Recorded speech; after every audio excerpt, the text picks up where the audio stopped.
Okay, started the recording.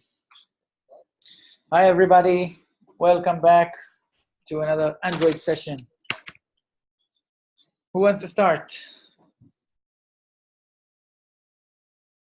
One by one, please. Anna, you are first, I think, from top left. We go top to bottom, left to right.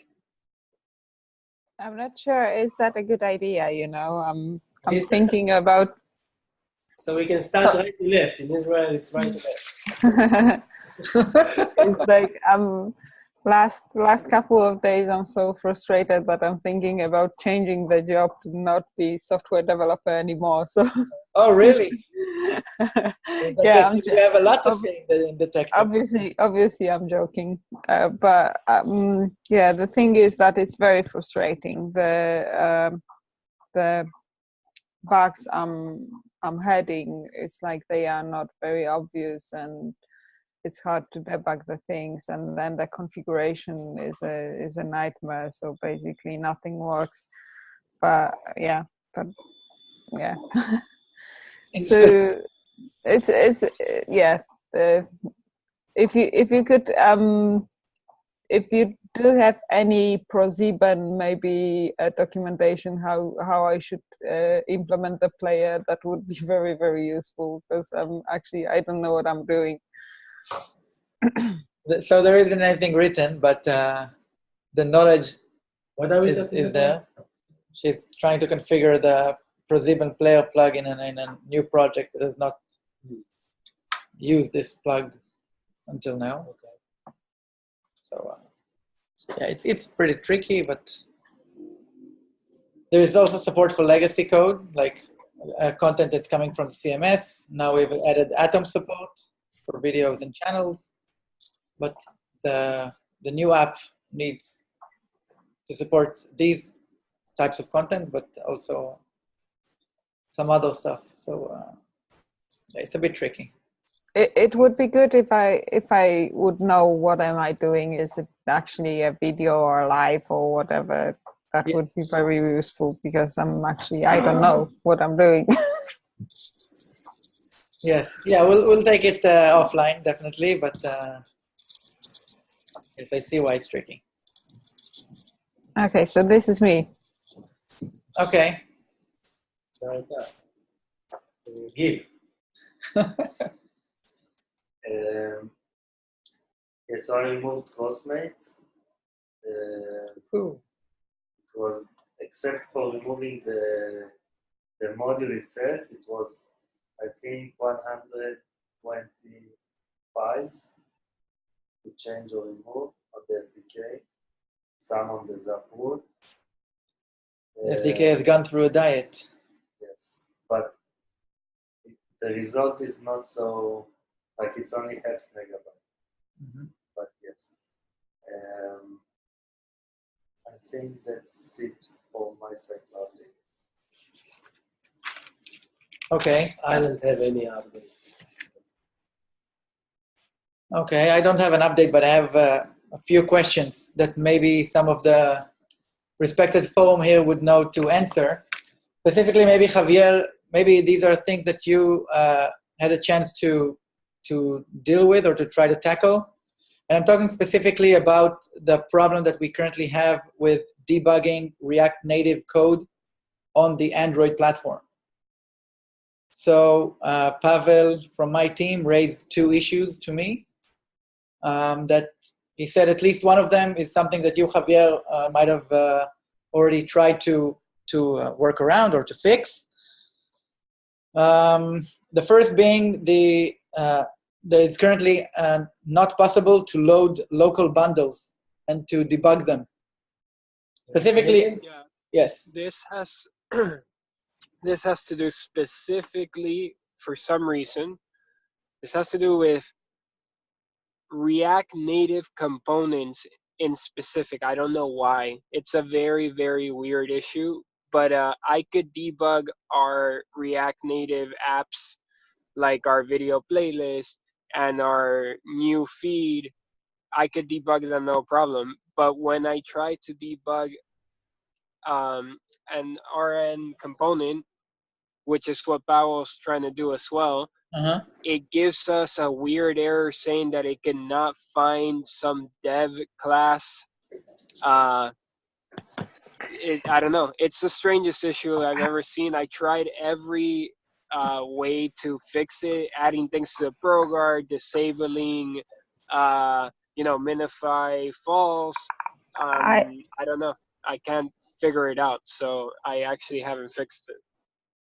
I think it has something to do that whenever we are creating the React Native component in a old way, we are opening a new window, and there's like a asking for the permission, like for debugging the permission whenever you create new activity. But for the main activity, we don't create that one, and whenever we are putting the React Native into main activity, it doesn't work. But I'm not sure. Have you discovered that point? But anyways, we were able to configure the debug mode on my machine, and we was not able to debug it on Pavel's machine. So it's a issue. The same app with components, you're saying, Anna? Yeah. Could it be? I don't know. Like Android Studio version or your emulator? I think it's something related to Android Studio and emulator, because we were forcing to open this dialog which allows you to debug the React Native, and I was able to tick allow to pop up something like allow alerts or something like that to pop over your is it the draw over app? Draw over app, yeah, that issue one. Though. I think this is a separate issue because it's related. Because it might be related, but Pavel flagged it as a separate issue because he mentioned that it's just the inability to debug, to load local bundles, and in addition, there is also the issue of missing permission. That again, I'm not sure exactly what the context is. But there used to be a permission that allowed for debug versions. There used to be a permission to allow to draw the layout over and on top of an activity, and now it's not there for some reason. So again, I'm not sure. It's there. I mean, this is part of the Android settings. So if he could set that before trying to debug. Like once he installs the app, set the option to draw over, and then try to debug locally. Because maybe what's happening is that in the main activity, it requires this to be set right away, where in the other instance, you don't need it immediately. You can still debug without it. I don't know. I'm totally guessing here, but okay. So the Pavel's issue was that we couldn't actually toggle the button. It was grayed out, where on my machine it was working. So it's like it have to be something regarding the configuration. Okay. This is definitely then an emulator issue. I would spend time trying to copy exactly the emulator settings you have. For him, so that you guys have the same Android device, virtual device. I don't know. You should be allowed to tick that. I don't see why the system wouldn't let you. Yeah, we tried that one, but yeah, it's definitely something like that. But anyways, okay. Yeah. Maybe it's just for debug versions? Yes, he's trying to use the debug version. Release, there is not, we don't have this permission. Okay, anyway, I'll take it again with him and maybe try to resolve it on the configuration side. But if you hear something similar about a React Native or trying to debug React Native development, debugging React Native on Android that doesn't work, but when they recreate the please raise a flag. Oh, I see. Really? So they'll just recreate it. Okay. So they just need example feed. All right, that's it for my side as well. Dror, do you have anything? Okay, so we can move on. Javier, you want to go next? Sure. I I was working on the fix for the new UI Builder navigation when it comes to launching React Native plugins from the navigation.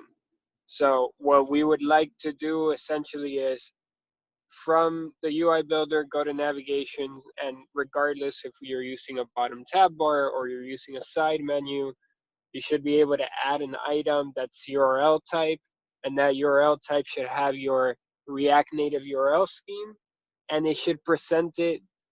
I have a hard time coming up with a right word for this, but it's presented like it presents any other view when you click on the tab or when you click on the menu item, like as a child of the navigation.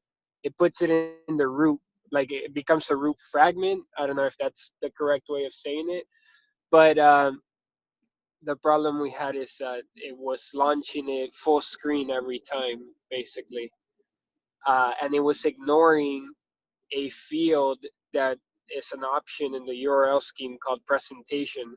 So this this is more of a this is a more complex issue than my fix. Basically, what I did is make sure that we check if presentation is as child, then add a new fragment to the current stack.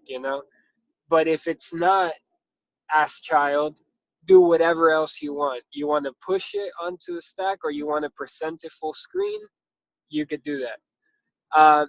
The problem after my fix, I think, is that we should remove this and we should have strict rules saying if you're going to launch something from the menu or from the bottom tab bar, I don't know, maybe this is a little too opinionated, but I don't think, especially from a bottom tab bar, that you should be launching anything full screen. It's bad UX because if you're in a tab and you click a tab and then you go full screen, when you come back, that tab is selected, but what you're seeing is content from a different tab. So it just breaks navigation. So we should ignore this presentation parameter when the item is being launched from a navigational item, either from the menu or from the bottom tab menu. It doesn't matter. That way we always have consistent navigation. If you click on the tab replaces the content in the container. I guess in here, whenever we're saying that we should do the things, it's probably hard to deal whenever you have to do something what the client says. And the thing is that I would say we should have an empty screen, which calling the URL scheme and opening the other view. Like for example, if you really need a new screen, like for, I don't know, for the Facebook feeds, then you can't put it into a fragment because it's a separate activity. So yeah, I guess regardless, the fix I made should work like that. Like if you have a URL scheme, a React Native URL scheme that has presentation equals %, it will launch full screen. Or if you have push, it'll launch full screen. Well, not full screen. It'll have the navigation will have a back arrow, which then makes really no sense because you have a bottom tab bar where you selected a tab that pushed a fragment on top of that has a back button, but the back button leads you nowhere because you're still in the tab. It's very strange. But as long as people understand how these things work, I'm guessing people are going to debug it before they just release a URL scheme out there into the wild. Really, I guess there should only be two. If you really want to have a full screen activity being launched from a menu item, then okay, it could be done by doing presentation equals %. But everything else should be as child, because you keep the correct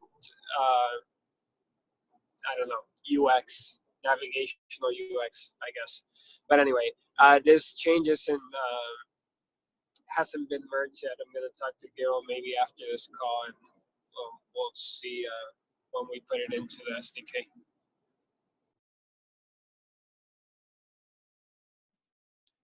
All right. Thank you. Next, Alex.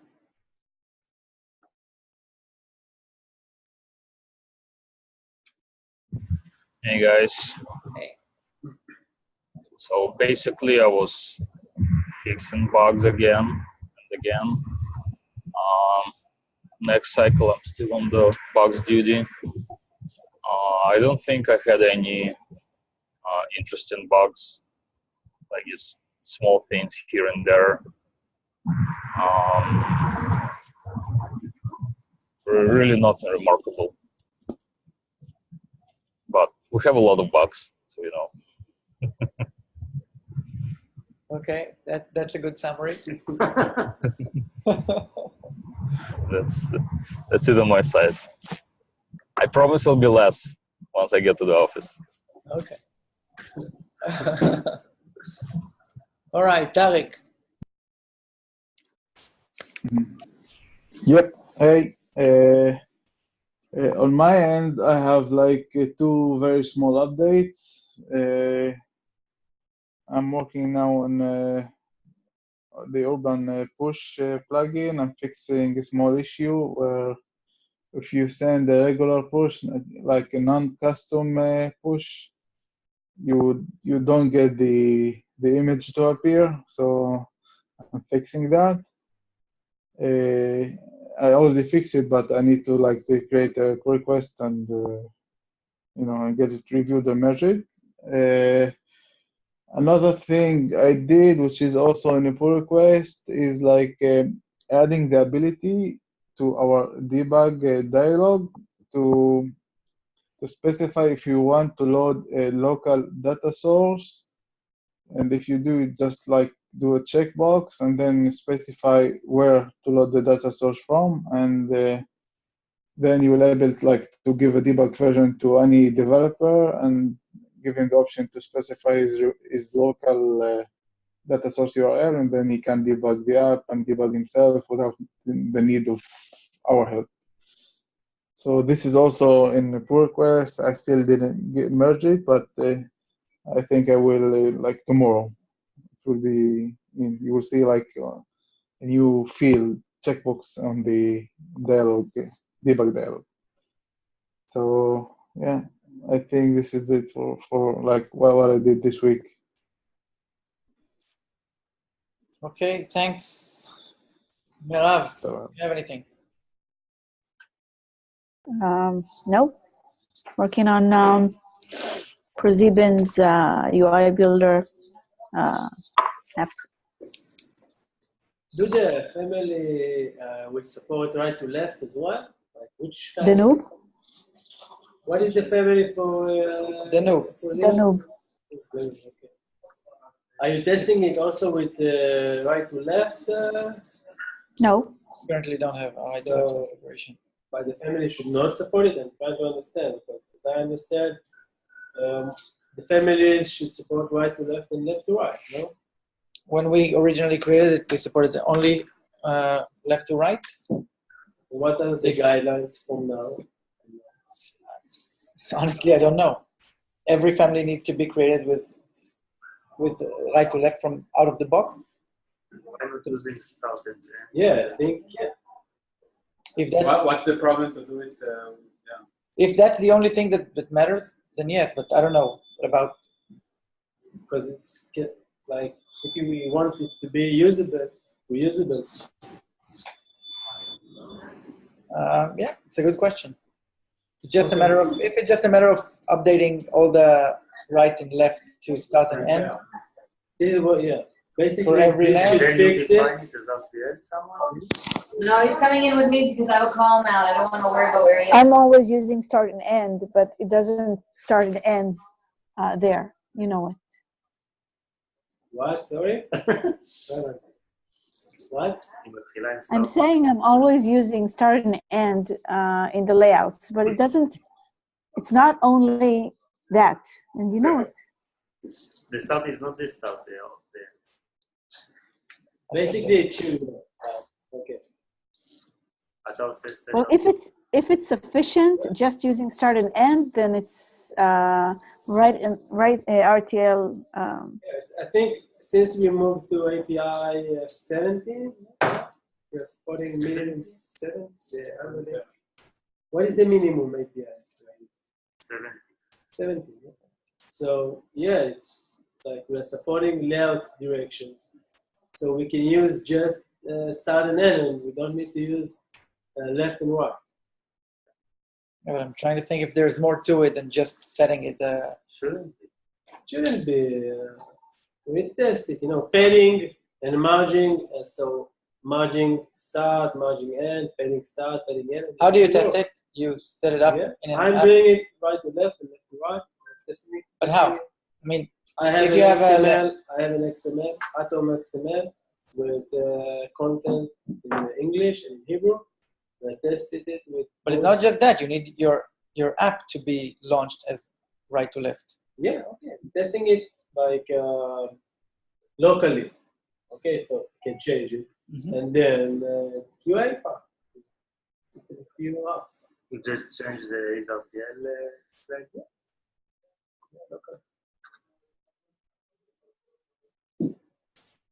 Okay, I guess if it's just that, it's something that we can add to the family, just changing all the lefts and rights, starts and ends. But I just don't know if that's enough. You can check.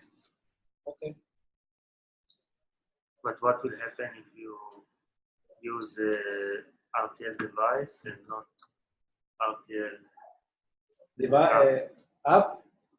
You set it like we are setting it, explicitly? yeah, we have it in the SDK.